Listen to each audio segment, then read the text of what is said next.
Stripe helps many of the world's most influential companies grow their revenue and build a more profitable business. Whether it's Hertz, making checkout a smooth ride for their customers, OpenAI, answering unprecedented demand, or PGA, chipping away at back-office inefficiency, Stripe's financial infrastructure platform helps companies achieve ambitious goals. No matter what success looks like for your business, Stripe helps ensure the complexity of financial systems doesn't get in your way. Learn more at stripe.com. Hey y'all, and welcome to another episode of the Millennial Management Podcast. I am your host, Brandy, the Millennial Manager, and today is an email episode. Make sure that you are following me on social media at Brandy, the Millennial Manager, on Facebook, Instagram, TikTok, and YouTube. And then also make sure you are following and sharing this podcast. So let's get going. Our first email is coming from a Betty that is struggling with a possible decline of a management role. So let's go. Let's get started. It says, "Hi, love. My name is," and we're going to keep her name discreet, Betty. It says, "And currently, right now, I am an assistant manager. About 3 months ago, my manager/director of my department was let go, and that left me to manage the team. However, at the same time, our CEO was let go, and now we have an interim CEO who is the director of a different department. At this time, the ladies underneath me in my department have no one to manage them, and I became the person to take over the manager role. However, after asking for a salary increase/position review, I was told that they were not able to give me a salary increase or a role change. After asking why, I was only given all they could do was offer me a leadership/management course that I can take online at an accredited school. However, they did not guarantee me that once I finished those classes that I would be guaranteed a raise or a role upgrade. The manager that they have above me now has never worked in this department and has no skill in the department that I work in. And also, I do believe that this person does not have the paper credentials to be a manager as well. How should I go about this? I like the job due to the flexibility with being a single mom and 2 daughters being involved in lots of school activities." Baby, they don't want you to be the manager. They want you to be the assistant manager. And what you need to do is use them like they used you. They used you in the meantime until they found the person that they wanted. So they used you. Take them damn courses for free. Do you hear me? Take the courses for free and find you something else. Flexibility can be found anywhere. Okay? And if you position yourself right in a company, you will find yourself to be at the most peace. Okay? This is a business decision. Okay? They're paying for you to take these courses. Yeah, they can't guarantee you a role, but now you have the courses that you need that may qualify you for somewhere else that can give you the same flexibility that you have right now, if not more. So if I were you, I would take the courses and use them just like they was using your ass to cover until they found the proper coverage. So what if that man don't show the skills? Don't help him. Don't show him nothing. You let him figure it out. Okay? Because if they wanted somebody that was skilled in the role, they would have hired you. But that's not what they want. They want somebody totally different. So you let them want that and you get what you need from this company, have your courses paid for, and then that builds you up for your next role in management. Our next email says, "Good morning, straight to the point. I am quitting my job. I will be giving a 3-week notice. I've only been at the company for 4 months. Damn, due to a toxic environment. How do you handle termination after resignation? I'm hearing this is popular in some organizations. How do I avoid this until my start date? Don't tell them. That's the only way. because you cannot guarantee that they're not going to fire you after you turn in your resignation. They can fire you at any point if you live in the at-will state for no reason, really. So if it's as bad as you say, and they are, and it's just not a good work environment, and you feel like that is a possibility, you already haven't even been there for 6 months. So, baby, I wouldn't say anything until I start my new job. I'm resigning today. Thank you so much. And then my new job starts the next day, or whatever your pay cycle is. Make sure that it's in sync so that you don't miss no money. Okay? All right. Our next email, it says, love your videos. What do you do when a sorry ass coworker that is always out, or what do you do about a sorry ass coworker that is always out? And when they do come in, they are constantly asking you the same questions over and over. When the supervisor and HR talks with them, they say they need more training. What does that have to do with coming to work? I am so fed up. This person was hired to help me, and this is not fair at all. Baby, ignore them. Refer them to your supervisor when they have questions. I think you should talk to our manager. I think you should talk to our supervisor. You need to divert that problem. That's not your problem. Okay?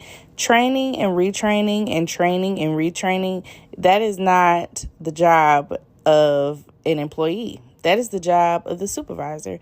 That is the job of the manager. And until it's their problem, they're not going to give a fuck about the outcome. Okay? You over here mad as hell about somebody who ain't coming to work, and then you mad as hell about them asking you the same questions over and over again. Make it their problem, because right now it's yours.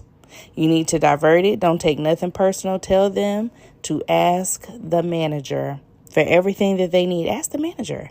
Have you thought about talking to Susie? Have you talked to Susie? Oh my gosh, Susie would be so happy to help you. Go talk to Susie. Have you discussed this with Susie?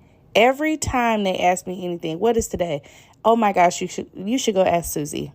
What time do we leave today? I think you should discuss that with Susie. Yeah, Susie has all the answers. Yeah, Susie. Because until you make it Susie's problem, it is yours, and it's going to have you pissed off at work. Okay? Thank you so much. All right, so our next email, it says, I just wanted to say that I love your content and all the advice you give. Well, I appreciate it. Thank you so much. My name is Betty, and I recently started working as a clerk at a large nonprofit hospital in my area. This is my second job since getting out of college last year, and my first, let's just say it was the trenches. This new company is well known in my area, and I had been praying to work for this new company for a while now. And after being rejected 4 times, they finally sent me an offer letter. Thank the Lord. Okay, congratulations, baby. Now that I've been here for 3 months, I'm enjoying the position, and I've had a situation with my coworkers that I work with after being very disrespectful and disruptive. They were keen to gossip, or they are very keen to gossip about everyone in the office and complain about tasks that they are literally getting paid to do. Not to mention, they are atheists and make it well known to everyone in the office. Usually, I don't judge other individuals' beliefs. However, one day, they tried to ask me if I believed in God, and I said yes, I'm a Christian, and proceeded to downplay my religion. Oh, no. I told my manager, who is mostly remote, and she addressed them accordingly, period, in a one-on-one meeting, and told me that she supported my decision to tell her about what was happening. I do too. Your manager dealt with them correctly. Now they won't even speak to me, exclude me out of conversations, go on coffee breaks every 3 hours, and just make me feel isolated, like I am the one in the wrong. Normally, I put my headphones on and listen to something, but it bothers me because I was sticking up for myself, and now I feel like I'm the weird one. Not to mention, all of these women are 20 years older than me, and I'm 24 years old and new to corporate culture and politics. What should I do, Miss Brandy? Should I just put my head down, or should I look for a new job? Should I just ignore them? Well, honey bun, let me tell you something. First of all, kudos to your manager. She did the right thing by addressing them and making sure that they understand that that type of conversation is inappropriate. As far as them icing you out, do you want to be best friends with them? I would probably think not. They're miserable older women who have nothing else to do but gossip. That does not seem like the ideal crowd to be a part of, especially when you are young and thriving. People who are kind of stuck where they are, they tend to trauma bond with the people who are in that same position. Let them bond. Okay, you are not like them anyway. One of these things is not like the others. All right? They are totally separate from you, and it doesn't matter. Let them be. It doesn't matter. Let them talk. Let them go on coffee breaks. Let them do all that stuff. It does not affect you one bit, or it shouldn't. It shouldn't affect you. You need to find a group of people who are like-minded, who are not focused on gossip, who believe what you believe, and move on. Because they're not mature enough to be friends with people who don't believe the same way. They're immature. And the fact that they are older is right on brand. Some of the most miserable people are the oldest. And wisdom does not come with age. Okay? It's a lot of old dummies in every office, in every factory, in every restaurant, in every job. It's a lot of old dummies. So don't let that deter you. Don't let that break your spirit. And also don't let that stop you from seeing the blessing in getting this job. Don't do that. This is something that you prayed for. This is something that you really wanted. And so now this is your test to see how you're going to hold up. Now, if it was your manager that was causing you this type of, conflict where they're isolating you and all this other stuff, your coworkers, girl, who cares about that? You cannot let these people run you off of no job. Okay? Don't ever do that. And now that you are getting into your professional career, you have already had a leg up on them. You're 24 years old and they're in their 40s doing the same thing that you're doing. So they probably, she thinks she all that because she got a degree and and she young and it's girl. I could just imagine how the conversations is going. But who cares about what they say? Who cares about what they do? Let them go on their break. So what? You go on your break. Okay? You go on your break and you act as unbothered as you can possibly be until you really feel that way. Don't act like you don't want to speak to them. Don't show them never mind. Don't show them that they are bothering you in the things that they do. Act unbothered and you will be unbothered. Don't you leave that job because this is something that you really wanted. All right, y'all. In our next email, it says, there's so much favoritism at my workplace between the manager and the newly announced marketing coordinator. The title they gave to cover up that they are no longer going to have a supervisor position, which I was promised 2 years ago, and I'm about to snap. So this morning, one of my colleagues received an email regarding a procedure that was done incorrectly. I was copied in the feed because I am the senior agent. The wording was very unprofessional, so I explained the way the procedure should have been handled. This so-called coordinator starts snapping at me and my coworker, throws a sheet of paper at us and says, if you don't like what I am telling you, tell me to my face. Stop talking behind my back.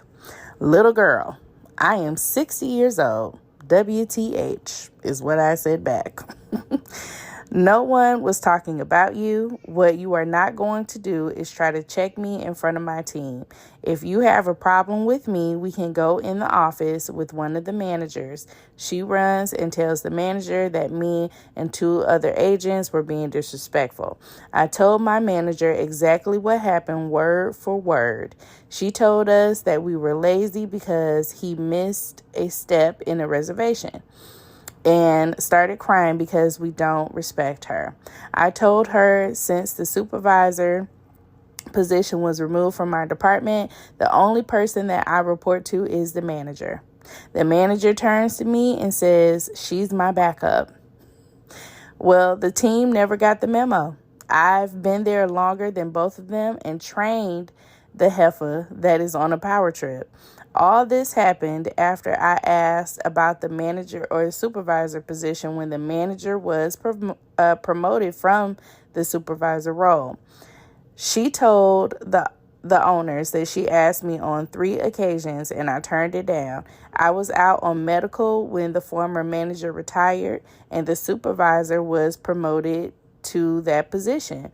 I am tired. I need assistance with wording my resignation letter. I feel so unappreciated. After 9 years of service, top sales agent will work on my lunch breaks, volunteer to work to assist with sensitive assignments, train the entire team, and I'm the only original agent in the department. I know this is long-winded, but this heifer is still crying about nobody likes her. That's because you don't. You don't. And she probably is telling the truth that y'all be over there, talking. We know. Let's just be for real. All right. If you and a couple other people in your department don't like her, y'all are definitely talking about her. And she probably done got wind of some of the things that y'all have said and just broke down because she's frustrated. They set her up, put her in this position, did not communicate with the team. And now she has to deal with your jealousy because you did not get that role. You did not get the job that they promised you 2 years ago. So now y'all are all in a situation. And when you look at it like that, to realize that this is not this lady's fault. This is your manager's fault. Okay? And you playing right into it. They finna push you out because you can't play nice with this new supervisor or marketing coordinator, whatever they want to call her. You can't play nice with it because you're pissed off that you did not get the position. They lied and said that you turned it down when they never talked to you about the role. It is your manager who is causing all of this ruckus. So the lady is right. And you probably causing her all kind of hell going to work, acting up because you feel like she does not deserve the position. Instead of handling the situation accordingly, doing what is asked of you until you can move forward. Okay? Now on to your resignation letter. It simply needs to say that I am resigning from my position effective whatever date that you are resigning, and make sure that you have a position lined up. But this, you definitely are probably making this lady life a living hell at work. I can almost guarantee it. Just from the terms that you're using, if you really have no issue with somebody, you wouldn't say all that. You wouldn't be calling her names. You wouldn't be trying to assert your dominance. You have a problem with this lady because she was moved into a position that your manager put her in. Okay? All right. Now, you have a good one, but don't be at work acting no damn nut behind this job, the position that you know that you're not going to get because they already got somebody in the role. You need to act accordingly and get control of your emotions and control of your mouth, because I'm pretty sure you are at work doing exactly what this lady say you're doing. All right, y'all, that is going to be it for today's email episode. Please make sure that if you have any questions, make sure you're ready for the truth, because I'm not going to lie. I'm going to tell you exactly what I see in this email. You can send them over to the meal management pod at gmail.com. And that's the, like THEE, meal, MILL, management spelled out, at gmail.com. Also, of course, make sure you are following on social media at Brandy, the Millennial Manager. And that is it for today. I will see y'all on the internet. Remember, a new episode drops on this Friday, a main episode, and I'll see y'all then. Bye-bye. Stripe helps many of the world's most influential companies grow their revenue and build a more profitable business. Whether it's Hertz, making checkout a smooth ride for their customers, OpenAI, answering unprecedented demand, or PGA, chipping away at back-office inefficiency, Stripe's financial infrastructure platform helps companies achieve ambitious goals. No matter what success looks like for your business, Stripe helps ensure the complexity of financial systems doesn't get in your way. Learn more at stripe.com.